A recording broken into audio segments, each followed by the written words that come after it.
Welcome to That's Greek to Me. Our word for today is dikaiosune.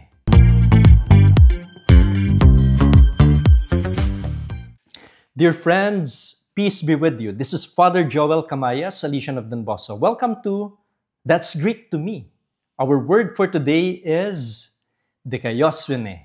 It means righteousness or justice, and is often used in the New Testament to describe God's justice and the moral integrity expected of believers. We often hear that, no? Righteousness or justice. In fact, in the Beatitudes, we hear of Makarioi ho penontes kai dipsontes ten dikaiosunen. Blessed are they who hunger and thirst for justice or righteousness.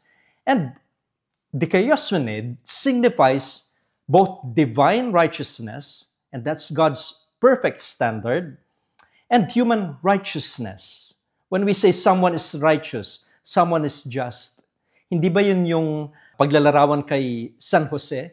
He was a just man. He was a righteous man. And that involves living justly according to God's will. And so practicing dikaiosune means striving for justice and integrity in our daily lives. How? Being fair, honest, upholding moral values. Hindi ka nag-aargabyado ng ibang tao. Halimbawa, no, in your workplace, it means treating colleagues with respect and fairness. Wala kang kinikilingan. May kabutihan na mula sa puso mo, pero tama yung ginagawa mo.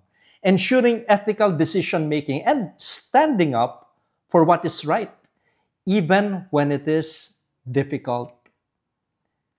Parang sa pagpili natin ng mga leaders natin, paghalalan, sino ba yung may dikaiosune? Sino ba yung nagtataguyod ng katarungan, ng hustisya?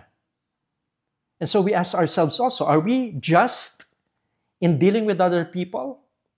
Do we work for justice and righteousness? That's our word for today. May these words accompany us as we grow in faith.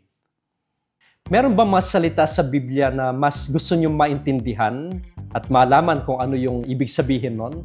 Pwede kayong mag-comment, magtanong kayo at sasagutin natin yan. And of course, I invite you to like, to share, and to subscribe.